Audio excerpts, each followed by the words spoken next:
behind the baller. My life is more than money and jewelry. My story's so crazy, dog. I said make a movie behind the baller. I went from playing sports to exotic whips. Ain't gotta tell me, dog, I know I'm the shit behind the baller. My life is more than money and jewelry. My story's so crazy, dog. I said make a movie behind the baller. I went from music exec to this podcast. Now I finally feel at home at last behind the baller. Yo. You are listening to Behind the Baller. I am your host, Ben Baller, not Ben Humble. Yo, AKA, the Forrest Gump hip hop. We gonna get into some Forrest Gump shit. There's just been so much going on. And today, listen, man, I'm still on a fucking high off this Monday Night Football game. This shit was so crazy. And we'll get into that in a minute. We have a new Seattle Seahawks correspondent. His name is Scott Ferranda. He works for Rude Clothing, RHUDE. You already know that motherfucking high, fly, expensive ass, lavish streetwear shit. Shout out to my man Luigi. But yeah, my man Scott, you know, he pretty much he runs that brand, and Filipino dude from Seattle. We're gonna get into that in a minute because we got to get into a special segment about the Seattle Seahawks 49ers game. But I just have to get into a little bit of history. A lot of people don't understand the rivalry. Number one, I've hated the Niners since like late 80s. 88, I've hated the Niners, right? Respected Joe Montana, respected Jerry Rice. Never gave him their respect during the time, but I was like, okay, fuck Roger Craig, never liked him. Fuck, Rathman was kind of all right, Moose. But Ronnie Lott was one of my favorite players, even though he was there. Fuck with him when he was on the Raiders, obviously. And obviously Jerry Rice played for the Raiders for a short minute. There's some misconfusion, there's some history, there's some shit. And first of all, motherfuckers can do what the fuck they want to. Understand this. The definition of a bandwagon is somebody who jumps on a team that is doing well. Do you understand that? Okay. I know a lot of people that don't follow me or just Niners fans, whatever it may be. They may not understand that. They might not get to understand or listen to this. That's why a lot of things that I can't really break down on Instagram, I break down here. You have to be the stupidest, dumb, fucking idiot, motherfucking stupid ass dumb fuck to not understand that concept. If you jump on a team that won 4 games, how the fuck is you on a bandwagon? So anyways, going on. I rock with the Raiders for over 30 years almost, right? And the last 5 years was just fucking painful, right? It was like, wow, man. I said it in the comments. It was like a marriage. So we were in a marriage for 30 years and we had no children. So, ain't shit to, divvy up, nothing. I was like, this shit's just time for me to go. My cousin, born and raised Seattle, and got fam in Federal Way, Seattle, Washington, a lot of Koreans out there. And I decided to pretty much say, fuck this. There's a good opportunity to start a nonprofit organization. And we, started the business in Soto. If you know the Soto district, this is, late 2010, early 2011. It's called Friendly Earth. And we've donated millions to charities, a nonprofit org, is an electronic recycling company. My cousin Rex and a few other people that we had partners. It was a 4-way partnership. And at that point, I was like, you know what? I'm going to get serious about Seattle. Invested in some property there, had a business there. I decided, you know what? This is probably the perfect fucking opportunity right now because I'm out here every month. Let me get involved with the community. We ain't got a team in LA. I was like, fuck it. My father-in-law, been a motherfucking diehard Seahawks fan since 1976. My wife was born there. And I said, you know what? This is just time right here. This is a cool fit. They're in a transition. Let's see where it goes. Let's just rock. So, I jump on 2011, 2012. We start kind of gaining some momentum. We got LOB and whatever else. But a lot of people don't realize it all started with that pick 6 in San Francisco. You know what I'm saying? Yo, Miles, do me a favor, man. Can you please bring up that Richard Sherman Crabtree incident? Joe, thank you so much. Richard, let me ask you the final play. Take me through it. Well, I'm the best corner in the me with a sorry receiver like Crabtree, that's the result you're going to get. Don't you ever talk about me. Who was talking about you? Crabtree, don't you open your mouth about the best. Or I'm going to shut it for you real quick. LOB. So with all that said right there, as you heard, and I ain't gonna lie to you, man, Richard Sherman, a lot of you motherfuckers thought, that he's just some ignorant, loudmouth dude. Motherfucker's actually a goddamn genius. And he changed the way cornerbacks played. Sad he's on the Niners now, and you already know, they took the L. I don't want to hear no motherfucking excuses. I don't give a fuck. We'll get into it with my little Seahawks segment in a second right now. But LOB is just, shit. And there be again. It's fucking amazing. Richard Sherman went to fucking Stanford. And that motherfucker was an academic dude. He's fucking brilliant. Studied fucking public relations. The dude knows exactly what the fuck he was doing when he was on camera saying all that crazy shit. So without further ado, let's get into the Seahawks Niners unfucking believable Monday Night Football game.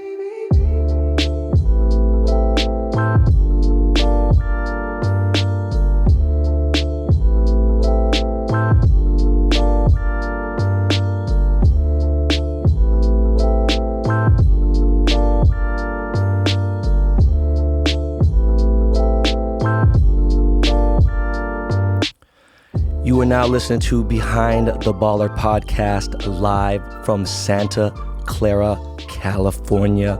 I am looking at Levi's Stadium, the home of the trash 49ers. We have a very special guest on the podcast today. We have Seattle Seahawks correspondent Scott Ferranda. Is that how you pronounce your last name? Ferranda, yep. What I do? Hey, man. Filipino, born and raised in Seattle, representing that rude life. You know what I'm saying? That you always see me wearing rude. You guys, RHUDE. Shout out to my boy Luigi. And yeah, my boy Scott is born and raised in Seattle. Real 12 fan. Yo, bro, what's good, man? Yo, we're still coming down. The energy's still high in this room. We tried to talk about it all last night, and we're just like, damn, we got to gather our thoughts because I want to see the box score. I still just want to think about everything, hear what everyone at ESPN, Fox Sports, whatever, everyone's just saying, because it's just like, we literally took over the NFL last night. Bro, last night we were going to start podcasting after the game. Last night we had a lot of plans. We were supposed to hit Dave & Buster's with our new fucking Dave & Buster gold cards. Shout out to my boy Johnny from Lion Credit Card, but it just got so real at the game. Bro, let me ask you this first of all, okay? We got off the plane, and you're thinking about it the whole time. You're not being weird. You're just being, I know you had a lot on your mind, so did I. When we walked into Levi's Stadium, what were your expectations, really? Did you just like, I don't know? Bro, I told you. When we were going in, I was like, I just wanted to be close. Like, I'm not going to lie. Like, yeah, we're Seahawks fans till death, but it was just like, they're undefeated. I just want a close game, and I pray that we just get out of there alive. And it's the game of the year. Like, I just wanted something like, when we get in there, it's like, all right, I had a great time, and I mean, we got way more than we asked for in that one. I got a heart attack. Yeah. I'm still just like trying to understand what the hell just happened. First touchdown was Saunders, right? Sanders got the first touchdown, didn't he? Yeah. And then he got, well, anyways, bottom line is, we go in, all the fucking fake ass fucking Niners fan. Where were you guys 3 years ago when a year ago, last year, you watched the fucking Patriots could come into fucking town and you guys couldn't fucking sell the stadium out, right? First of all, let me give some facts. And this is by the Niners staff, okay? Last night was the biggest game in Levi Stadium history. Number one. Number two, last night's tickets were the highest priced tickets in the history of Levi Stadium, okay? We came in there and I had expectations of a really good game. And then when we were down 10-0, I still was all right. My man Scott Ferranda, a.k.a. the Behind the Baller podcast Seattle Seahawks correspondent, he literally did the Our Father, the Holy Ghost, the Spirit. He crossed his head like the whole Catholic Filipino shit. And I was like, bro, you got to chill. We are sitting in a sea of red Seahawks jerseys. Now, mind you, we're on the visitor's side, but there were maybe 80 Seahawks jerseys amongst 69,000 Niner fans, okay? And then when we started coming back, I was like, yo, here we go. We can't be fucked with. You know what I'm saying? I had to go take a piss. I didn't get to see it, watch it. I got to watch it live on the screen, going to the bathroom when Jadavian ran that motherfucking defensive fumble touchdown in. Bro, what were your thoughts when we were fucking 21-10, man? Told you I was out there dancing. I started talking shit too. I was like, oh my God. I was just going after everyone. And I just like, all right, let's pack it up. Let's go home. Yeah. I don't know. I got ahead of myself and it was just, I got ahead of myself we too. all were. I was like, oh my God. It got really quiet inside the fucking stadium. And then, you know, I mean, the Niners, they're 8-0, whatever. They, you know, they played against a bunch of fucking bums and I don't want to hear shit anymore. And the bottom line is, you know, they came back, tied it up, and fucking rookie kicker, I forgot what the fuck his name is, but he kicked that 47-yard field goal so bad in overtime, bro.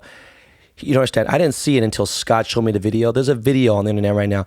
He fucking kicked this shit was worse than Ray Finkel. It went into the fucking a visitor's tunnel. It went into the tunnel, right? Yeah. It almost hit their fans, Niners fans. The kick went into the tunnel. Like, it didn't even fucking hit the fucking net. It went to the tunnel. That motherfucker just, and again, that shit got nothing to do with us. And all you fans out there mad about this, that, and the third in my Instagram post, guess what?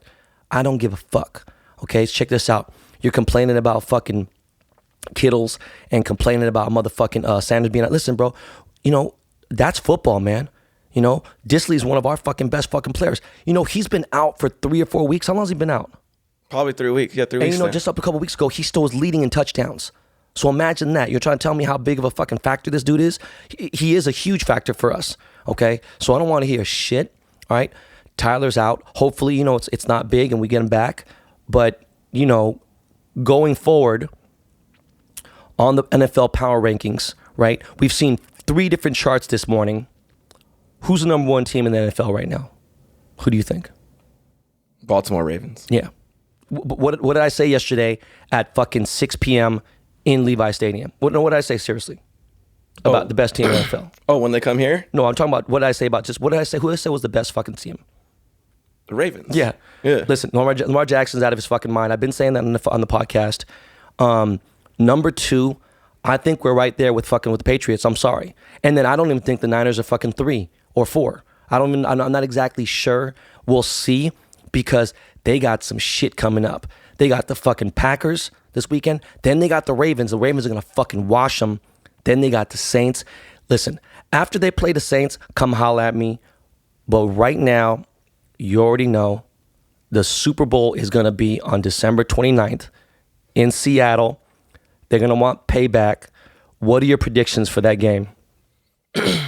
So I had 28-27 this game. I don't know. We kind of exposed Jimmy G. 27-24 this game, yeah. I predicted 28-27. We got 27-24. Yeah. But I don't know. We kind of exposed Jimmy G. You load the box. We showed now he can't really pass. It's all run game. Yeah. We switched up our D-line. We added Shaq Griffin now. We benched fucking Ezekiel Ansah's garbage. I'm sorry. Like, he needs to figure something out. Like, Shaq is really showing, like... No, Shaq he elevated his game. Not Shaquem Griffin on the DN side. But no, I think By now the that way, we have the crowd now. Yeah, Shaquille last night, Griffin DM'd me 2 a.m. I repped that motherfucking 26 last night at the game. You know, pretty much I kind of kept it to, you know, I have a few jerseys, you know what I'm saying? I rep, but last night that 26 came through. B-Wags. What were you saying, man? Inside the locker room, they're checking. They got his checks. They're. Yep. It was crazy, man. Jimmy G. Listen, bro. I don't know how the fuck you guys are tripping, bro. Let me tell you something. Like Tom Brady, I could hate him. You know, dog. Come on, bro. He's a great quarterback. You know what I'm saying? I'm not saying that Jimmy J isn't a great quarterback. He is not even a fucking top 5 QB in the NFL right now. There's so many fucking quarterbacks right now that really fucking hold it down. And for Russell Wilson to say this is probably the craziest game I ever played. I wish you guys could have felt the energy. It was different. I don't know what it was on television. My father-in-law went crazy. Your father went nuts, I'm sure. Yep. Right? Yo, Scott's uncle flew here from Seattle and sitting in a fucking worse than our situation. He's on the fucking Niner side carrying the 12 flag. Shit was a proud moment. Like, just to see us rep. It was just a crazy thing. That stadium cleared out so fucking fast. And I think my prediction for December 29th, they are going to come 50 times harder now because they have to. We took their fucking virginity. We took their undefeated fucking record. And I honestly think they're going to come to San Francisco. I mean, they're going to come to Seattle and go guns blazing, but they don't realize that Pete Carroll is the best second half NFL coach. I mean, bro, he'll correct everything, dog, and make it better in the second half. We always play shit. I say it every game. We start out like shit. We can never come out and be like, oh, 28-0, 21-0. That's not us. It's just not us. So I will say this. I don't think we're going to blow them out at home. There's no way. The people will be healthy. I'm sure Sanders should be back by then. And I don't know what Kittle's situation is. He's fucking jumping up and down the fucking suite last night. Give me a prediction score for December 29th. 28-24. Fuck. Before we went into this game yesterday, I thought that the over-under was going to be a little nasty. But then at the same time, you're like, oh man, the fucking best defense in the motherfucking NFL. Bro, your best defense in NFL, suck my ass. I'm telling you, I'm sorry, man. I've seen better defense. But I think one of us is going to get into the 30s. And it's because I think at home, home, got a higher prediction. Yeah, I just think that Russell is going to throw. I think this was like the pregame to the game, so I think they're going to realize that we got to stop doing these fucking, bro. I mean, he's our running back, but it's just like, bro. First of all, right now, dude, let me tell you something. I hate saying certain things because every single person that listens to this podcast forwards it to somebody else, and it magnitudes to something bigger. But Rashad, bro, that's the maddest I've seen you in the 5-6 months that I've known you. Oh my God, Penny, bro, come on, dog. You got like 3 carries. I don't need you to do any dancing. It's just like, bro, you just needed like 2 yards. Yeah. Don't do anything extra. Tuck the ball in your motherfucking armpit. Jermaine Ifedi, tuck the ball. Just go down, bro. Like, don't. You're not here to be a hero. Just go down, and this game would have never even been the situation it was. Yeah, no, there's a lot of little mistakes here and there. So I really do think that we'll go that aerial attack. Hey, listen, if you are listening, Josh Gordon, Flash, you know what? We were wondering about you all game, and I know it's like, hey, man, it's your first game activated. Listen, those third down conversions, 2 of them, so clutch. Salute to you, bro. Look for big things. Jadeveon, I really do think, and I have no idea by the time this podcast airs, Jadeveon, I've seen everyone play this week, okay? Lamar Jackson and Jadeveon Clowney, they both deserve the fucking Snickers chain this week. We'll see what the fuck happens. Let me explain why Jadeveon gets it over Lamar, though. All right. Lamar played against a defeated team. I could do the same thing out there. Give me the ball. Anyone's going to beat the Bengals. I could do spin moves against them and at least get a first down. Those guys gave up. This game this game actually mattered. No, it really mattered. Let me tell you something last night. I have never seen just the energy around the internet. People that I'm talking about, listen, forget San Francisco, forget Seattle. I'm talking about New York City, Los Angeles, and I'm talking about Miami. I'm talking about people who I know everywhere. This game was talked about in every major city across the United States. All right. There's people in the Philippines who represent, they're Niner fans. I got motherfuckers in my DMs are so bad right now. I showed Scott, I had over 700 DMs in the first 10 minutes of the game ending. And it's like, shout out to my boy E40, who I texted at halftime. We're supposed to take a rivalry picture together, and that was going to be the thing we posted. But he was too busy dancing around being the fucking Niners mascot. Then he tried to say in his comments, said, oh, where was you? You was hiding all game, blah, blah. First of all, if you watch my Instagram stories, you already know I was talking crazy shit in a sea of red jerseys. Like I said, at a certain point, Scott was getting scared because I was going crazy. The guys, those big fat motherfuckers, the 2 rows behind us, they're like, man, shut the fuck up. I don't get fuck. I kept saying Garoppolo is fucking overrated and it's just crazy. And they don't want to give my motherfucking QB, Russell Wilson, his props as an MVP. It's just this was a crazy game. We're off this crazy high right now. And I'd like to say one last thing before we get out of here. Quentin Jefferson, I love you, bro. Thank you so much for these fucking tickets. That was fucking amazing, man. It was so dope to that you showed love to my boy Scott and his family too at the Friends and Family Lounge after the game. And I just honestly, we got to go. Right now we're on a high. Me and this dude are just like literally, I'm like, my head is filled with just air. It's just crazy. And we do realize we got to buy a week. All right.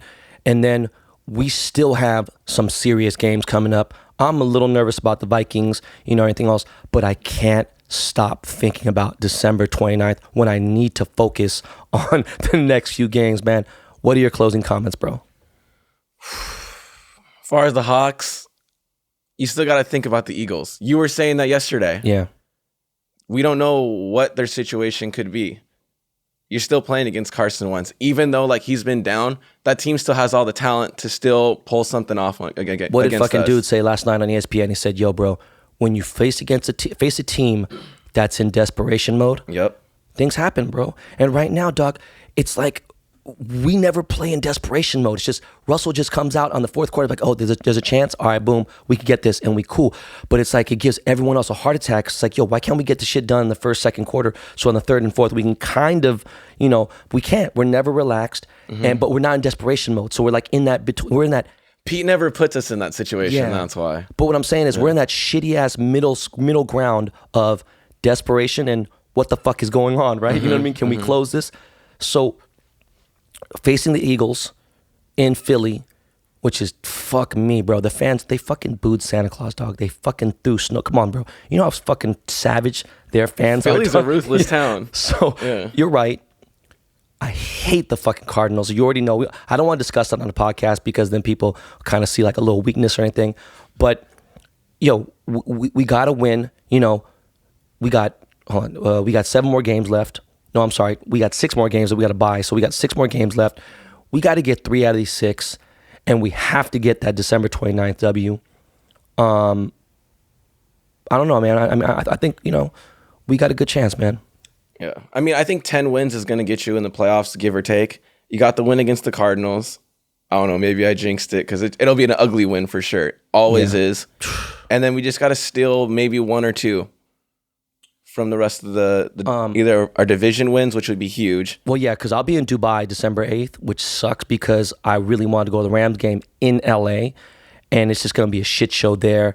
And definitely the Rams, I want to, definitely I want to win division fucking games. That's for sure. And but you know what? It'd be nice if we win 95% of the games that are coming up. I'm just saying, I would like us to get this. We'd walk out 13-3. Yeah, I'd like to be 13-3. And I would like to end up December 29th in Seattle. I'm going to bring eggs. No, I'm joking. I'm going to sit there and be like, fucking. But man, listen, man, it's really fucking amazing. I'm telling you right now, the last 24 hours has been a fucking true natural high. Adrenaline is still pumping through me. I'm still looking at Levi Stadium. Big, beautiful, modern stadium. They got a motherfucking full bar. Listen, CenturyLink, can you put some fucking hard alcohol inside your stadium, man? Like, you only have it in the fucking upper deck suites. Yo, they had like fucking 20 bars in this motherfucking place. It's crazy. Like, it all reflects the Seattle nightlife. Sorry. Yeah, I hear you. We got to step that up too. Yeah. Capitol Hill, it's not enough. Aston Manor is just not gonna. We need some shit out there. But listen, man, all you Behind the Baller podcast listeners, I appreciate all you guys, all you Niners fans. Eat a dick. No, I'm playing. Listen, man, it's all love. I got a lot of friends who are Niners fans. Listen, man, I know you guys are all mad at me, but we are signing off from Santa Clara, California, with the official Behind the Baller Seahawk correspondent, Scott Ferranda. Say peace. Peace. All right, y'all.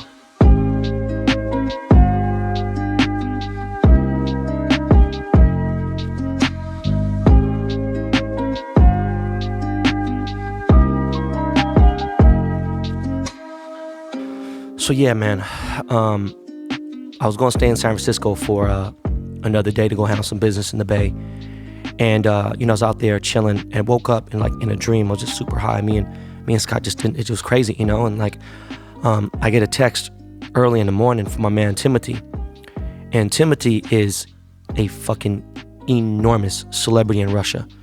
He's not just he's an enormous celebrity in all of Eastern Europe, but this guy is fucking huge. This dude is Jay-Z, Michael Jackson, Kanye West, Leonardo DiCaprio in one person. He's just enormous celebrity in Russia. And I got stupid love for Russians. Not just like, just in all over, you know. I've had Russian girlfriends. I've have Russian homies. My best friend Paul is married to a Russian girl. I've always had Russian people in my life, and it's just crazy, you know what I'm saying? It's just like, and it goes on, and I'll even continue to that in a second. But he hit me and goes, hey man, I'm in LA, and I'm opening up my Black Star Burger joint, and it's just kind of crazy. He opened up Black Star Burger LA. It's got burgers, it's got a bar, he's got a liquor license. He has vegan burgers, of course. He has vegetarian burgers. I think he has hemp burgers. I'm not sure, but he got a lot of he got these sweet tater tots that were fire as fuck.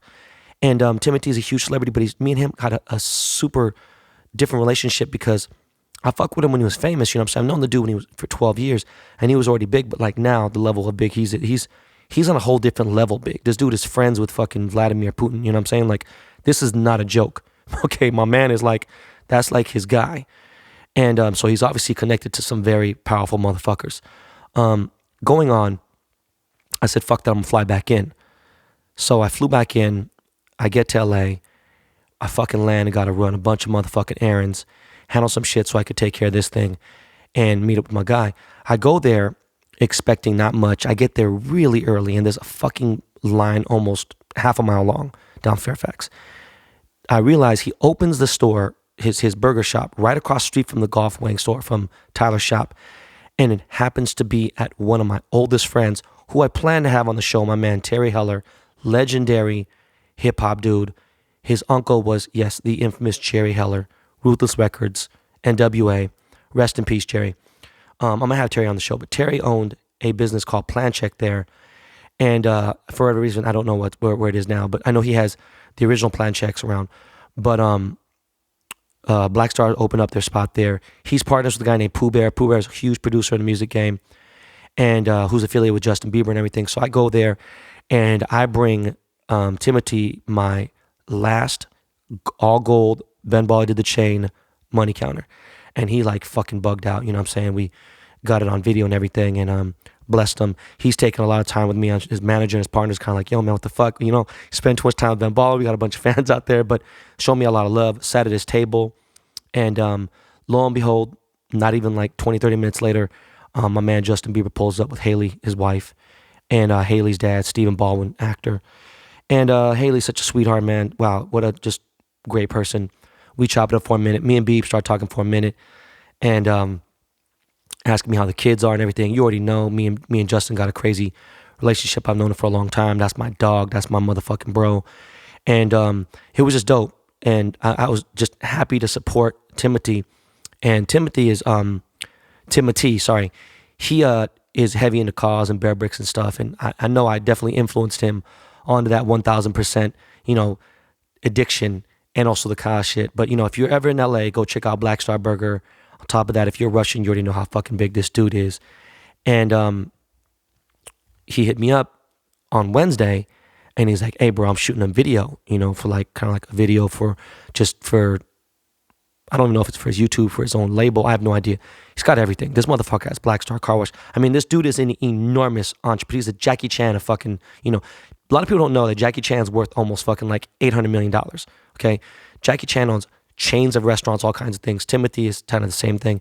Shot a video by Platinum Motorsports. Shot to my family, Jack, George, Sunset George, Sammy, my boy Jay Bell, Rob Wang, right by there by Sunset. And it's just like a video. And he wanted me to pull up in the Rari. My pista is almost done. Can't wait for it to get ready to be done for fucking Morning Octane. And shout out to Gintani. So basically I pulled up in the GTC, the motherfucker mean, you know, V12, slammed on AL13 wheels. And we did this video. I had 1000% bear brick, brought it in, just some funny shit. But I appreciate the love. But what's interesting, to continue on some Russian shit, is I get a DM from an Asian guy this weekend, or I don't know when it was. And, you know, after that 49ers post, which, you know, I received, I can't even tell you, I must have received maybe 400 death threats. And fuck them. But, you know, it is what it is. And, you know, another thing, too, is I think motherfuckers forget that I've rocked with no security at Slauson, you know what I'm saying, for over a decade. man, y'all need to really, like, some of you motherfuckers really need to dig deep in some real South Central, in some real gang culture shit, and mention my name out there, the OGs. Not none of the young cats. I'm talking about the real dudes, the shot callers. Mention my name around there, and you'll see what comes up. So, and that's nothing. I'm telling you, man, this is the truth. It's been a blessing that I had respect in the streets, man. But anyways, going on. Motherfuckers are just retarded. So miss me with all that threat shit. In San Francisco too, miss me with that shit. So going on, I get a DM, and I don't know why. I just opened it up. I was on a plane, and I said, let me read this shit. And I read it, and it's this Asian dude named Kevin. And he's talking about this thing called Designer Con. And last year was the first year doing it. It's in Anaheim. And they got all these artists, they get this art, they get rare art and fucking toys and just all types of random things of art, from bear bricks to everything. And they had a bear brick display. And I was like, what the fuck is going on? What is this shit? And I thought it was like kind of like bootleg. And I was like, man, this is some whatever, right? So it's been a year now. Designer Con is coming up November 22nd to 24th at the Anaheim Convention Center. And I get this DM, and this guy goes, hey man, we want to gift you this rare bear brick. It's an Andy Warhol. It's an official Metacom. And I'm like, yo, this, because I know the bullshit, you know what I'm saying? I know all the Metacom people. So I'm like, hold on. So I see this thing, and I'm like, yo, it's an Andy Warhol. It would be the 5th edition Andy Warhol Estate Bear Brick 1000 set. And it's the Mona Lisa multicolor. And I'm like, this thing is fucking beautiful. And the only people that got it before the actual Complex Con was me and Timati. And the dude who brought it to Black Star Burger last night is a Russian dude. Now, I didn't even put two and two together, just super fucking random, right? So I decided to go to this dude's office, and they're in Glendale. And I pull up, and I'm thinking I'm going to be there for 10, 15 minutes to pick up some toys, shoot the shit, go over some stuff. How can we work together? And I end up there for 2 fucking hours. The CEO and CFO are brothers, both Russian, crazy as hell. The other dude who runs the marketing side is Asian. And we just started shooting the shit about everything. We have some connections through some network things, but dude's office looks like my man cave. It's a little more cluttered because it's smaller and tight together, but he has a lot of amazing shit. He has a lot of plugs, a lot of connections on the manufacturing side. And I got some things that we are cooking up now. I won't get into it now. It's real premature, but it's fucking insane that this dude who founded and owns Designer Con is so plugged in with Metacom and all these other fucking artists and stuff, and a lot of upcoming people, which is so cool and interesting and so dope. And it's like we're almost the same fucking person in a way, except this guy is definitely not as crazy as me and probably much more chill and everything, and owns a very established business that's normal, but it's just a dope business he has. He has these crazy dope ass displays, which I'm gonna start looking into. And we just made a connection and sat there. I feel bad for taking their time, and they were super pleased with having me. And after all that shit, I didn't realize this guy has a fucking retail toy store connected to. He owns the entire block in the building, and the dude obviously has crazy paper, whatever, but super humble. And we go into this fucking store called Retro 3D in Glendale. It's on Victory Boulevard. And I go in there, and I'm like, you got to be fucking kidding me. This guy has insane assortment of dope ass toys, has an official Metacom account. There's very few stores that have Metacom accounts. One of them is Bait, and it's just, Bait's cool. It's just not really like, I don't know, it's just, and Bait is a one-of-kind store. It's just, I don't know, I don't know what it is. I go to Bait in Seattle. I don't really go to LA stores. It's just something about it throws me off. But not many stores that I could think of. I mean, I know Union has one, but they don't use it like that, and they don't sell them out there like that. But I can't think off the top of my head of anybody who has a real 1,000% Metacom account. I don't know if Kid Robot really does anymore, but bottom line is this guy has a official, legit Metacom 1,000% account. He has a bunch of 1,000%. I made a post about it on my Instagram. You can check out my latest post. And, so many people ask me about him. They've asked me about, since my blog days, people have asked about this. Thousands of people. What the fuck is it here and there? And you know what? Understand this. Early on, I made about a $25,000 investment into it. And that investment is $500,000 today. No joke. And then now I'm probably in another 35, 40,000. And I have probably another $350,000. I've made a $300,000 profit off of this. But anyway, shout out to Ben and his brother and to Kevin. Man, it's just what a fucking amazing week this has been. It was just a great day, and I'm just excited, man. This is crazy because there are some big things that I got because I've always wanted to do something with them, with the right person for a special project. I almost fucking slipped that out. But yeah, man, listen, we got the Wolf of Wall Street coming on the show next week. This is fucking crazy. I still don't believe this is going to fucking happen because I'm interviewing him next week. And so I do these in segments, right? We did a couple car episodes, we've done fucking, some sports episodes. We've done, I can't remember because we're on episode, 29 right now? This is nuts. But, with Jordan Belfort coming on, the Wolf, I wanted to get into a business segment, a business entrepreneurs and stuff. And I did, my boy who's billionaire, Dan M.I. But I got a dude who's almost there. And his name is Cole Harris. And it's my boy. I've known him for like 20 years or so. We became a lot closer probably 3 or 4 years ago. And he's just a true hustler. Dude's insane. And when, it's different. I look for a deal. I'm like, all right, cool, man. That was 50 bands. That was 100 bands. Oh shit, I got a fucking $500,000 deal here. Oh boom, that's $1 million deal here. He's not looking for that. He's looking for like a $60 million deal, 100 million, $1 billion deal. He's looking for some whole other shit. I'm looking for I'm happy with a 100 band fucking profit. This motherfucker's looking for, 50 M's, 100 M's, and it's crazy. So let's get into this interview with my man, Cole Harris. Before we do that, the Dust Brothers gonna do a little proper intro with some of that Lakey Lake. You know what I'm saying? Let me hear some of that Lakey. Yeah, that at Lakey inspired. All right, man. Yeah, let's get into this Cole Harris interview.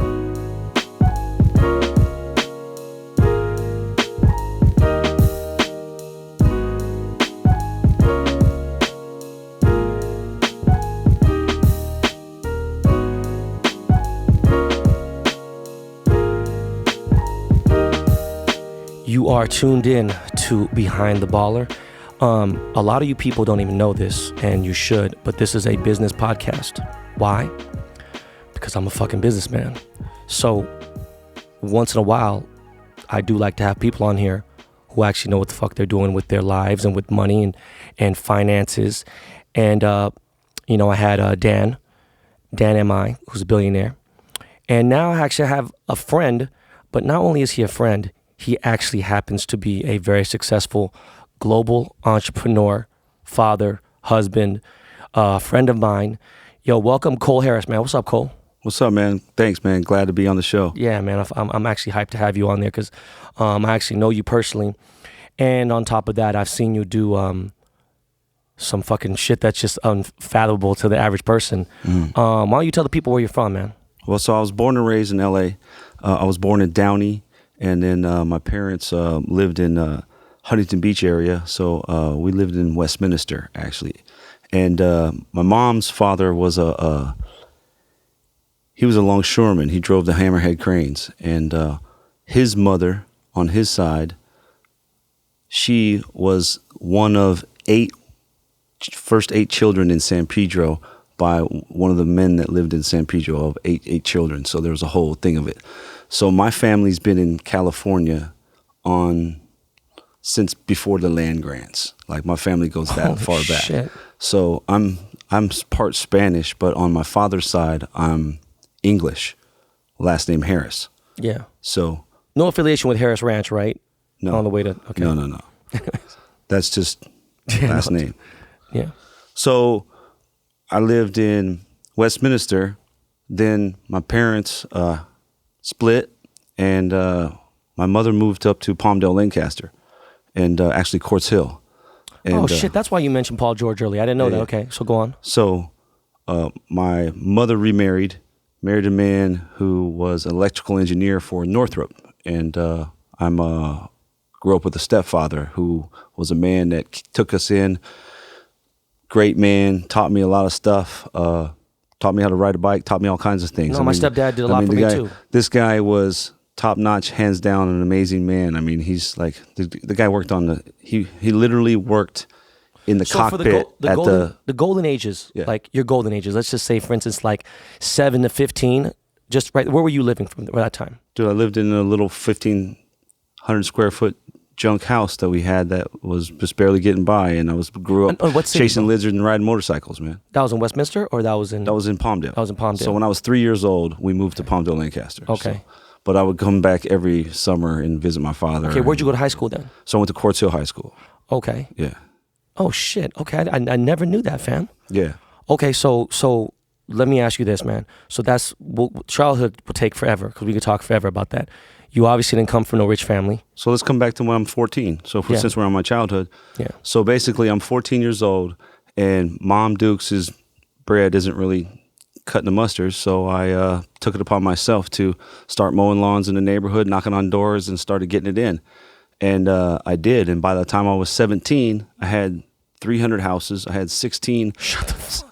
I had 16 apartment complexes. Me and my buddy that we were doing it with. We were just getting it in, and I was making like 20 grand a month when I was 17 years old. So I managed to save up a bunch of bread at that time. I was blowing money like a young kid, but I managed to save money in my little shoebox at the crib. So I mean, you had 300 houses at 17, fam? yeah, we just took off like rocket fire because we just You had homies that helping you, obviously. yeah. Well, I mean, I had partnered with a friend of the family's son. And we started. He had a truck, and we kept but bro, going. you can't hit even. Oh wait, so you had 300 houses total, but you weren't doing 300. You can't even do fucking 20. We in a hired a day. bunch of guys. I had 45 guys working for me. Oh Jesus Christ! So at we were- 17 years. Yeah. Goddamn. So let me ask you this then. How old were you when you made your first million? 29. Okay. I was actually 28. I was when made my 31, first so mill. it's right there. You know. Yeah. What were you doing? How did you make your first mill? So I was doing import export. I made my first mill off import export. Right. That's ice machine. Yeah. I was wondering what the fuck that sound was. It's all good, bro. So, Yeah. so So when I was in college, going to school, I met a friend of mine who was actually with me in school, and we basically got into it because his uncle had a connection, and we started buying scrap metal. So I started doing scrap metal. I started exporting scrap metal, and that was my first little niche of work that I did, and made $1 million doing that. okay. I'm just man. It's just curiosity. I'm sorry. What was the ethnicity of your friend? Russian kid. It's a Russian kid. Yeah. Okay. So the people here. So I don't know what it is, but his family had a connection in New Jersey or something that owned a scrapyard. So we got Uncle Price. So that was a way for us to, flip. I don't understand. So because I don't know that world, right? So tell the people, like, what does it mean? So you're flipping scrap metal? Yeah. So basically, there's wire manufacturers, right? They make wire, copper wire, all kinds of stuff, right? So Okay. they have a smelter. So they smelt the metal down, and then they Okay. make copper wires or copper pipe or whatever Right. out of it, right? So scrapyards pick it all up when people demo and do all kinds of random things to homes and stuff like that. Right. So there's a certain price per ton and this and that, and how many people buy XYZ amount or whatever. So I put up a little cash instead of, it's just very simple, like the street game. You put up some money for something and you sell something. Okay. You flip it. So that's what But I I was mean, doing. to make $1 million, how many tons? So it took me a good year to really get it going to where I got a chance to start making it. I didn't make $1 million all at once. The shit came slow and Okay. steady, because consistency is success, so that's what I do.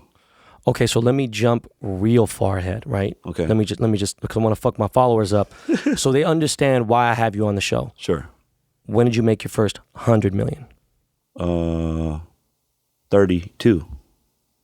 Shit, man, that's Shortly- like 4 years later, dude. Just- Yeah, gas pedal came fast. It was just And that let me Went explain fast. to you guys. Listen, everyone listening here right now, if you see Cole, he looks as white as fucking Mr. Belvedere. This dude is a white dude, but he's got swag. He's got the whole. He knows what time it is. But the craziest part about this, if you see Cole, you would never know this motherfucker is completely fluent in Mandarin Chinese. Can you speak Cantonese too or no? No, just Mandarin. Okay, so anyways, so speak on the 100 mil. That's what I really want to know, what people want to know about. 我的第一次来去大陆了，是99年了，然后是我去那边就是找到了我的那个女朋友的爸爸的，就是第一次认识他，就是过来那儿就是没见过他，从来还没认识他，就是他想介绍我的。So my first time to China was 1999. I met my girl through a mutual friend. So mutual friend, one of my friends was basically dating one of her friends and said, hey, dude, I need a wingman, dude. And at that time, I'm 27, 28 years old. I don't need, you know what I'm saying? I don't need I had a team of, you know what I'm saying? I'm a young man, okay? Bro, $1 million you can in pay the the late picture however you 90s want. is a lot of money, bro. Like, you know. So I went to, I meet her, we get introduced, we hang out, here we are, we start dating. Then I get invited to go to China with her. I want you to meet my dad. So we go there, we meet her father, and then that's how I got introduced to my China connection and my all the stuff that I do in China. Because if I'm going to go somewhere, I'm going to do business somewhere, I need to be able to speak in the language. So when I went there, I was kicking myself in the butt because I couldn't really speak the language. And Tough, one of the hardest languages to learn too. So I just, one day I looked at myself in the mirror and I said, hey, are you either going to learn this language or you're going to be the jackass that keeps going, hey, what'd he say? What'd he say? What'd he say to your girl? And she's finally going to get annoyed. So I just took it upon myself to start learning. And I just started just literally by picking up words, asking deliberate words and deliberate questions and just, jaws, Shay. this, that, everything, table, chairs. Okay, so you learn Chinese. Your girl's from there, or your family's from there. Yeah, from Dalian. You get into import-exporting out there as well. So basically when my first time in China was there, in 1999, I'm getting all kinds of requests about America, stuff that people want to buy, people want to get, people want to have, and what they need to order or what they want to buy. So I just capitalized on that. I just went through and got the connections. And what was the one that hit though? The big joint. So the biggest thing that hit for me was soybeans. Right. So we got introduced to somebody that had a high demand for soybeans. They wanted to buy a lot. We're talking about 200,000 tons. So they bought. How the fuck do you get 200,000 tons of China? So bro? You have to procure it. You have to go through. I went through I went back to the United States and I procured it through co-op. Where, bro? There's co-op operations all through the Midwest, all over. Farms, huge. 200,000 200,000 metric tons, yes, Jesus per month. Christ. So once you wait, no, hold on. Yeah, that's it's an obscene amount of soybeans, but you have to understand the market. Yeah, of course, soy sauce or whatever. No, it ain't that. It's like we have 350 million Americans currently. Right. Okay. China got 1.3 billion. No, I know they got a third of the fucking right, nation. I know. So they feed their livestock with the meal from the soybean after it's crushed. They crush the meal, they make the oil, and then they feed the livestock the soybean meal. Okay. And then that's like a downstream product of it. So there's, how many millions of people eating? The tedious amount of work to fucking even delegate, expedite shit, to go hire people. Okay, so the soybean market is the most efficient market next to gasoline.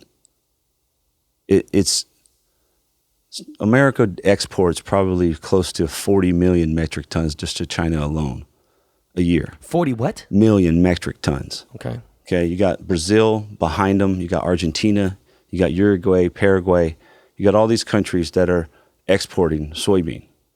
But you have someone in China who actually wants that much. Yeah. And then you got paid. My question is this. What did you do after you start getting them crazy bags? So what I did was I partnered with, I diversified. I started doing, because money comes quick. So when the money came quick, I didn't do nothing stupid. I didn't go spend $20 million on a house. I didn't do all that. I stayed and stacked. But you did, bro. We're sitting in the fucking. Well, that was. Oh well, that wasn't in. You bought it a long time ago. I didn't buy my house until 2009, at the best time. Right after the crash, dude. Yeah, Recession. 2009. So, basically, in 2003, 2002, 2004, those are the times of stack, get your bread. Right. And then I started diversifying. So I put money into real estate. I started doing low-income housing stuff. I did a lot of things in China. I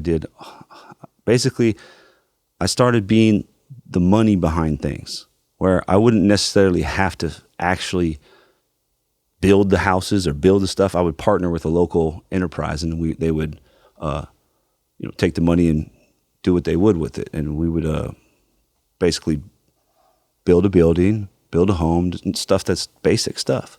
Okay, so now 2019. But I mean, I did a lot of stuff in America too concurrently. No, I get it. So I'm just curious. Like, so we're here now. Mm-hmm. What are you doing now? I mean, besides, you could just sit back and do nothing and live off interest if you wanted to. Well, right, technically. I mean, not really, because you once you get bread, you got to like put it in the stuff. And technically, you still could live off interest though. You could, but I basically use a lot of my bread for leverage. I might have all of this to my name or whatnot, but I'm not liquid a lot. I'm leveraged a lot. I got a lot of stuff out here because I'm putting money to work. Right. Even though I might have a property, I'm still leveraging the property and maybe taking a loan off it and putting that money to work and still paying for the note. And then the property is a property. And once I put the money to work, I pay the note back and I made some bread off the note. Then who's winning? Okay. So what are you doing today? Like right now? Like give me an idea of how you generated some paper this year. This year, a lot of it is for me generating money. It's basically I invest in people, not things. So I own an investment firm. So that morphed into me getting money first initially. So then once I got it, then I started investing in different things. And then I found out that lots of times people will come to you with this amazing proposal. I's dotted, T's crossed, everything's there. And you put some money into it because you really thought it was great. But what you didn't do is you didn't go get piss poor drunk with the guy running the show and his team and everyone else. And you didn't do relationship building, but you put your money into something and then you got burned because ended up the guy running the show was a jackass doing whatever he's doing. So you believe stuff in like that. You believe in like really chumming up with people and this. Yes, and I believe in actually people because if you got someone that's running the show or their team isn't up to par, then whatever they put on paper it's not going to come to fruition. So for me, that's why I invest in people, not things. Right. So why did you run for governor, man? Well, because I'm born and raised in this state, and I just couldn't sit around longer and watch the state of my state go down. I mean, and tell the people, like you came in the fourth quarter. Yeah, pretty much. Like Leonard came in the fourth quarter. And so I announced in March, and we voted in June. And how many candidates were there? There was a whole slew of them, like 17 total. 17, and you came out like I got third, but you were close. Like you were pretty close. Yeah, like basically, there's a lot of things because I'm going through some stuff right now that really can't speak on, but I will, speak on what I can. But basically, almost to the end, when I pulled up the reins on the horses, right. Though not being on TV and on radio and not doing ads, them last 3 weeks really kind of messed it up. Right. But I did it for integrity, so it's a whole different thing, and all that's going to come out later. Well, shit, bro. Let me ask you a question, man. So. But I had some real. So I don't look at it like I lost. I look at it like I look at it like California lost because I had some real great plans for but I also economic think, listen, development. man, for a homie that came from nothing and it kind of conquered in this area, conquered another area, then said, "Fuck this, let me jump into politics because we could make some changes." Tell the people what kind of charities you're involved in. Oh, I do. I mean, geez, just around here locally in my... Start with the school lunches, man. Okay. That's not really charity. We're a for-profit business, and that's just a portfolio company of what we invest in. So we invest in different things and invest in people and stuff like that. But this is a perfect example of that, of investing in people. So I'm not going to name the name of the actual company. Don't worry about it. It's all good. But I'll tell you what we do. So this company came to us, and they were kind of already intercommingled with a breakfast company. Or they're actually a breakfast company, and they wanted to buy this lunch company because they're intercommingled, right? So they were scratching each other's back. So they come to us and say, we want to buy this lunch company because we're better than them, and their management sucks, or yada yada yada, and this and that. So we say, okay, well, we don't really need to buy them. Let's just bid on the same. So we come in with our team. So we said we don't really need to buy them. Let's bid all the same contracts. Let's get those contracts. Let's get a central location and let's get this thing going. We'll put a little investment money into it and bring in some real executive management and put the controls in place. Barcode everything, what's coming in, what's coming out, put the trucks in. What was GPS the tracking. What's the actual end result? They're feeding. So basically we started when we initially started the company, or when they came to us, they were doing 18,000 breakfasts a day. So they're a meal service. Right. They provide meal service to charter schools and to elementary schools all over California, up and down the state, and even in Phoenix and San Francisco, Nevada, stuff like that. So they come to us. They're doing 18,000 meals a day, and literally today we did 180,000, and that's been 3 years. Jesus Christ. So the thing took off like a rocket ship, and we've just been doing all the right things, and we got nutritionalists on staff. We exceed the guidelines of all the nutritional needs, and we have a 94% participation rate. Okay, so that means 94% of the kids that go to the school eat the meals because they're that good. No, that's amazing. So the Especially other 6%, the other 6% are usually like moms that give a kid a packed lunch. So now let's go to charities then. So you involved in any charities? So yeah, I've done a few things. I was on the board at the Methodist Foundation Hospital. I gave a lot of money to them. I've done just various other organizations, cut checks here and there. No, you helped my son out. You helped London out. Huntington Hospital, whatever. So, that was one of the things, the fruits of being onto that, to where a friend in need that you can reach out to an expert and they London can help you out. London was in ICU, and he came in for sick. He was sick, went into ICU, and then he went on sudden death watch, and so it got real scary. Hit up Cole, and all of a sudden the president of the hospital came and got involved, and that's there's 75 different tiers between the nurse, the doctor, like the RN, the doctor and the ER doctor and everything, and he got admitted. It got crazy, and it got handled, and London was out in 2 days after that, and it's Cole's is a dope motherfucker. Speaking of kids, Cole has 2 children. How old are your kids? My Dylan is 10 and Dax is 5. Right. And so do you think, because look at, man, even sometimes me managing 3 kids, 3 businesses, and I'll look at your page and be like, yo, this motherfucker really will jump in the car and take them to go, baseball practice, go to the game. And no offense, listen, we like to have fun. We like to relax. We might drink till 4 a.m, 6 a.m. You're running over to go catch him at his game, take him to his game, and all that. How tough is that to do, bro? It's super tough, but that's dad life, bro. Yeah. That's daddy gang, bro. Daddy gang. Because Cole created the hashtag Daddy Gang. Yes, thank you for that. That was quite a while ago.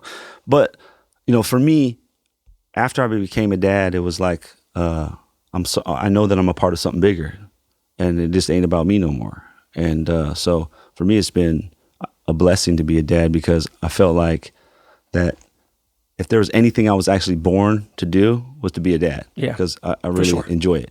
For sure. Because, we can touch on society and all that stuff about dads and stuff like that. We can, that's a whole rabbit hole we can go down to. But really, realistically, if you have a relationship with your dad, or if you don't, hey, there's some jackass dads out there. There's some good dads out there too. So no, for sure, it's a two-way street. But so let's having kids and juggling all that. No, it's tough, dog. It's tough. And you know how much I'm on a plane, bro. I live in the airport. It's tough, but you find a way, and it rips your heart out when you can't be there, and you want to be there, and the kids are, hey, where you at, Dad? And and then all of a sudden your son, when he's 2.5 years old, he's FaceTiming you, and you're like, how do you do this? Yeah, like you're 2.5. Yeah, like Dylan was 2.5, FaceTiming me on his iPad. Yeah, no, my son was fucking with iPad. Daddy, he barely saying daddy correctly. You know what I'm saying?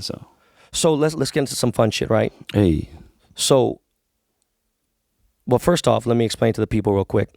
A lot of people think that I'm fucking bullshitting or I'm bluffing when I say, listen, man, the closer you become a friend of me, the more likely it is that you won't get no motherfucking joy from me.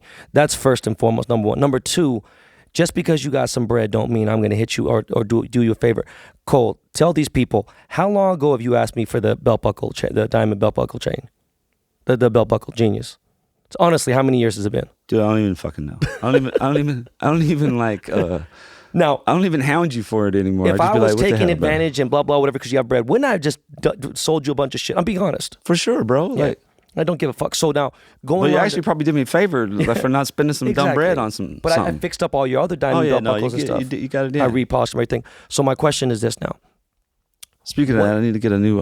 I know you're stupid. This motherfucker's wearing a fucking $800,000 tourbillon watch. So when you go out to enjoy yourself, have fun and flex and everything, right?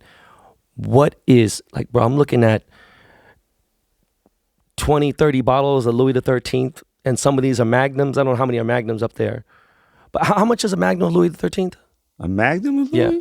I mean, a Magnum is 175, so just a regular bottle is 3,000, so Right, that's but what's- 750. So a Magnum's probably double, probably 8. A little bit more. It's over double It's like, though. yeah, it's like 80, 83, Okay, and then 70, 75. so in the something club like that would be like 25, wouldn't it? that. Yeah, but what jackass buys Louis in the club? I don't know, bro. I've seen you. mean- Me and you've done some stupid shit before.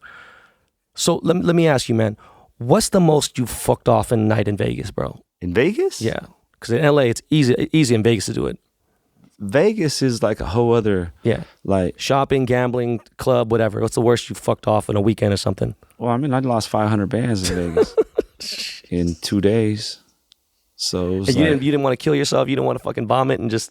nah, it was because it's like, how to say this without sounding arrogant, because that's the worst thing that I try to do is just because cats know that you got bread and then you start having to put a tone of arrogance on things.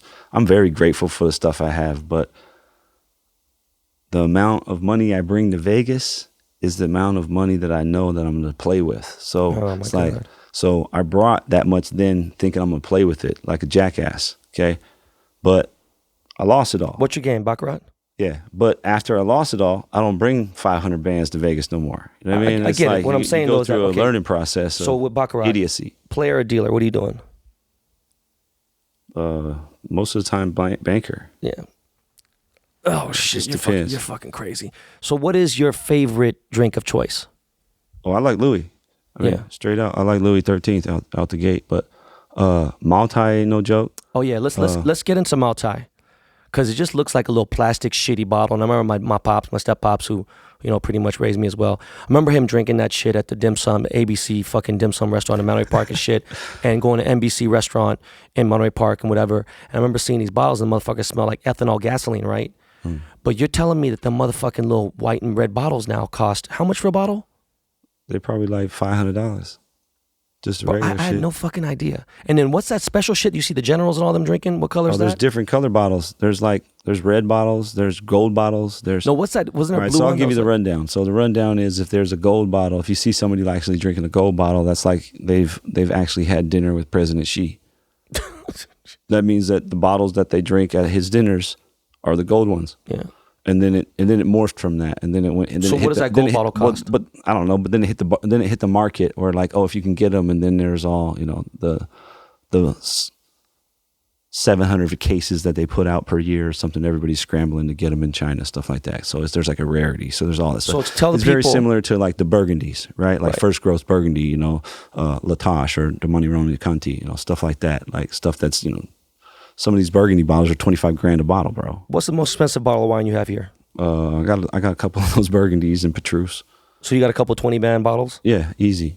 All right, we're going to drink that shit tonight. Let's go. I'm playing with you, man. Shit. No, but let me tell Well, the you can't people. take it with you, bro. Tell What the hell? tell the people what Maltai tastes like. Okay, Honestly, so Maltai is a rice wine liquor. It's made from sorghum. It's like a sorghum, right? So sorghum based, and it's 53% alcohol. So it's literally like 100 proof. bro, it's like gasoline, dude. Yeah. It's like But So let me ask you though, would you what tastes worse, ass or that? ass. Jesus Christ, you're a disgusting piece of shit, man. I'm fucking with you. So I mean, but explain to them what it tastes like. I mean, it tastes like at first it's like it's just rough. It's like woo, but it's smooth. And the next No. day that you drink it, listen, bro. The next day you drink it, did you have a headache? I don't remember. No, you didn't. It won't. It doesn't give you. It's like you have 1942. Yeah, but over and that's- over and over and over, and next day you wake up. You drink good alcohol. The next day you don't have a hangover. You drink shit alcohol, you're gonna have a. That's not true because I could drink Dom Perignon and have the worst hangover in the next day because champagne is just a fucking motherfucker. Well, you got to drink water while you drink too. Yeah, that's You true. Hydrate. What else, man? Let me ask you a question. Cigars. I mean, I'm into all of the. No, I get it. What's dope your stuff. favorite place to go on a vacation? My favorite place to go on a vacation, I'd definitely say that I've been to was Maldives. Maldives is dope. Maldives was pretty cool. But the thing about islands is you go to the island, you're there for like 2 days. You're like, okay, cool, the ocean, yeah, cool, I'm chill. And you're secluded. It's crazy. It's quiet. I decompressed. I'm cool. But then you start like, your brain start thinking more. You know what I mean? Start going over. Yeah, you your start head. tripping. So and then you start doing activities you shouldn't be doing. Next thing you know, you got a freaking sprained knee from riding a jet ski like a jackass. So where's your favorite place to take your family then? My favorite place. I took my family to the Bahamas. Is fun. Yeah. I've been to Florida a bunch of times. China a few times. Some Disney World, Disneyland. And you take all private that to Disney World, or you take take private? I mean, you take them first class. No, we take private to anywhere in the continental United States. Right. I noticed, what I'm saying, when me and you were on first class, you were coming from China, I was coming from Korea. Yeah. And I was like, yo, people hit me up. I said, and 3 episodes ago, someone's like, hey, bro, I can't believe you don't fly private. I'm like, motherfucker, it's 350 bands round trip to Asia, dog. Like, dude, what am I, Kanye back in the day, dude? Yeah. Jeez. That's how he got into $50 million of debt, Yeah. I mean, not to talk on Kanye, but no, it's it's all just good. So let me ask you a question. Name your favorite restaurant in Los Angeles or one of your favorite restaurants in LA County. Man, there's so many. There is, but I'm talking about like somewhere it's just like, this is my shit. Chinese hot pot. What the are you serious? Chinese hot pot is lit. Which one? The one In San Gabriel? Where? Haidi Lao. Fuck is that? Haidi Lao. It's it's at the Arcadia Mall. It's like actual broth is spicy. And you put like you put all kinds of shit in everything there. in there, and it's actually spicy as hell. Like you like that over like I mean, Mastro's or whatever? Or no, anything that's else? all like steak and all that stuff. It's all bad for you, bro. Like, Oh, you don't eat red meat no more? I do a little bit, but I'm not killing it. I feel like if I'm gonna eat red meat, and very similar to like your level of bouginess is as far as I'm gonna eat beef, I'm gonna eat some A5, or A6, A9, right? Like, but there's a lot of great restaurants in LA. That's the best thing about LA is that there's so many different things. Korean barbecue is bomb. Right. I like stuff that you're actually involved in, like cooking it yourself at the table. Right. No, I get it. I like that kind of stuff too. Okay, so let me ask you a question, man. For my under 25-year-olds, right? For my like 16 to 25-year-olds, right? They're thinking about going to college. They don't know what they want to do. What's like the first thing that comes to mind for you? If your son, you weren't going to give him anything except for game, right? Because you got some amazing. Just so you guys know, at Cole Gets It In, he's got some really great memes when it comes to like inspirational quotes and game and shit. So you got a kid who's 18 or 19, doesn't know what the fuck he wants to do in his life, and the world is way different now. You know what I mean? Like you could be 18 going on fucking 5, or you could be 18 going on 30. As far as your mental program, right? So like, what would you tell this kid? He's like, hey man, I ain't got much money. What should I do? Well, I think a lot of things with this youth generation right now is I think that 15, 16, 17-year-old kids, whilst they're in college, whilst they're in high school, that's when they need to be talked to about what it is that they specifically think that they're going to end up doing in life. Right. Because like I'll give you a story. There's a friend of the family. He's got a niece who's a valedictorian, great, amazing, goes through the whole thing, goes to SC, takes on $250,000 in debt to go work for LA County, working at like the environmental studies or something, or whatever it may be. But her uncle is a police officer. He's been riding a motorcycle for 20 years. Okay. They're in their little family dinner talking, and he kind of gives her shit a little bit, and he says, well, hey, so you got $250,000 in debt. Yeah, you're valedictorian. Yes, you went to USC, but you work for the county and you make like, how much you make? She's like 52 grand or 53 grand. Yeah. He's like, so I make more than you, and I'm riding a motorcycle, and I got no debt, and I don't have a degree. So there's all kinds of things that kids take on debt. And is she mentally happy though? Yeah, that she may well be, but you don't know what the stress of the debt of her debt is. Oh no, it's crazy. You don't know what it's nuts. So college debt, high school debt is a drag on our economy. So what I think if you want to be a doctor, if you want to be a lawyer, or you want to be something where you're going to be a teacher, I get it. You need certain vocational skills. You need certain things, past the actual general educated GEs and stuff, right? Or past your AA. But what I'm getting at is I'm not a big fan of school, even though I graduated. Sure. I wish I didn't. I feel like I would have been I'd have hit a million quicker. Well, no, I'm an autodidact. So that means that I'm taught myself. So I read a lot of books. Read all the books I was supposed to get for a degree, all the stuff I was supposed to have for an MBA, all of that. Let's say this dude is working at, let's say he's working at fucking California Pizza Kitchen, making $18 an hour, and but he's a smart kid, wants to figure it out. He's going to community college, so he's paying $500 fucking dollars a fucking thing. Right. He's just figuring it out. He's like, hey man, I want to start a business. I got a couple ideas. What does he do next? What do you think? Do the shit. It only costs like $125 to go online and start yourself a business. Right. You got a social security number already. You're already working, right? Get a DBA, all that, yeah. Go get your articles of incorporation from the state. Pay the little fees, $125. Fill out the little generic form that they do. Pay for it, and get your federal ITax number from the state, or from the federal. Bam, go down, get you a bank account in your name, in the company name. Right. You're off and rolling. Let's go. No, question, man. You are your own business. How important is it to have good credit, honestly? It's very important to have good credit, but if you have shitty credit, you could still fix it. You could still get back to it and get it going. I get it, but it's just like having that debt. It's just, you fuck up and whatever. It's also kind of person. How are you? Do you like to get told what to do? No, I hear okay, you. that's why you're your own boss. Right. Okay, so also some people need marching orders. Yeah. Some people don't. I'm one of those cats that I don't like to get told what to do. No, I know. The only time I like to get told what to do is when I'm in bed with a woman. So, but realistically, if somebody wants to get up and do something, then the only competition you got is the mirror. Right. So that's hence the reason why I'm always saying, get it in, son. Get the hell up, go. Yeah. Like gas pedal, no brakes. Like you got you hear one time. Like what do you say? What'd you say before? What do you like to say? What's your little practice? What'd you say all the time? This ain't no practice life, bro. This ain't your practice life, bro. Same thing. You hear one time. It's the same analogy as you're only competing with the mirror. It's let's go. And so advice to a kid that is working at McDonald's or working at start somewhere.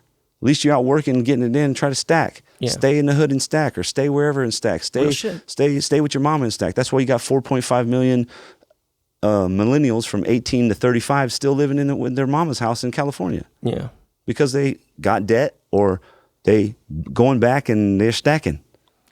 All right, my last question, bro. When we get the fuck out of here, this is just something I feel is coming on. You think a recession's coming? What I don't like to hear is that, because the reason why I don't want to hear that is because if everybody keep talking about it, it's like willing it to happen. It's like you putting all the energy out there and it's going to happen. And then you got all this media. Don't you feel that negative shit? The media fueling it. You got, shit. Some bullshit. Who owns the media, bro? Who owns it, dog? Come on. Liberals own the media. They run it. The conservatives that run their media, they run the same things. Right. This isn't something that's been going on since I was a kid. You're a kid. It's just now people get to the point where now it's really hot. It's like mainstream now. But like the great Sugar Free said, if you stay ready, you ain't got to get ready.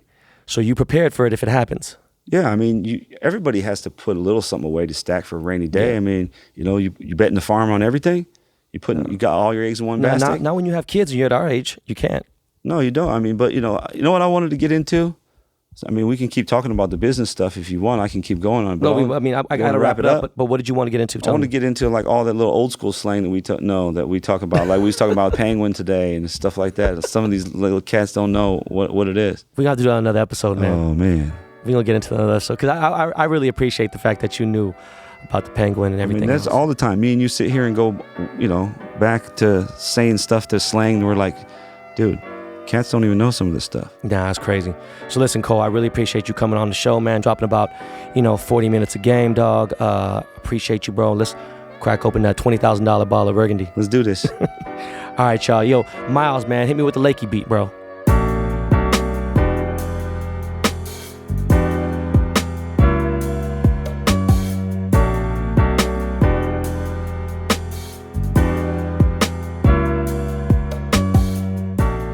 So yeah, man, we're back, and it's time to say goodbye. And it ain't easy giving you guys over an hour on a regular. I know some of these weekend wrap-ups been like 30, 45 minutes here and there, but you know, on a consistent basis, I give you motherfuckers hour 20, and that shit ain't easy. I just hope you enjoyed that interview with Cole. Hope it motivates you motherfuckers to level up. I just want to say thanks. Thank you so much again. I really appreciate you all you listeners out there. I'm so grateful. This is the time where I'm humble. The podcast grows every week, and we chart, and we're doing our thing. And I know that some weeks it's higher than the other, but overall we grow in subscriptions, in strength, popularity overall. The best way to show your love is to subscribe, whether you do it on Apple, Spotify, fucking Google Play, wherever the fuck you listen to this podcast, Luminary, whatever, just subscribe. And every time I go out in public, somewhere somebody says how much they enjoy the podcast, and that means everything to me. Thank you to the Dust Brothers. That's my team right there. Thank you to Lakey for all the original music. You are a keyboard god. Thank you, of course, to Illegal Cartel for the theme music. And again, man, thank you to all the listeners out there. Last thing, if you are coming to Morning Octane this Saturday, it's from 8 to 10 a.m. The pre-meet will be around 7:15. Don't know where the location is yet.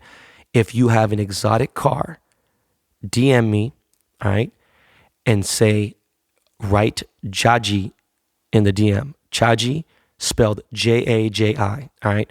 You have an exotic car and you say that, I'll know you listen to the podcast, and I'll give you a spot to do the pre-meet. You got to be safe because we're going to drive, a little crazy. And Morning Octane is a dope-ass event. It's a cars and coffee event. They got DJs, a lot of exotic cars. It's free. It's hosted by the Rustneck Auto Group. And I hope to see you guys there. Listen, God bless. Have a great weekend. Yo, sometimes you got to make it a great day. Understand that, man. Shout out to my man, Jackie Bertone, for that gem. You got to make it a great day. And of course, this is not your practice life. We out.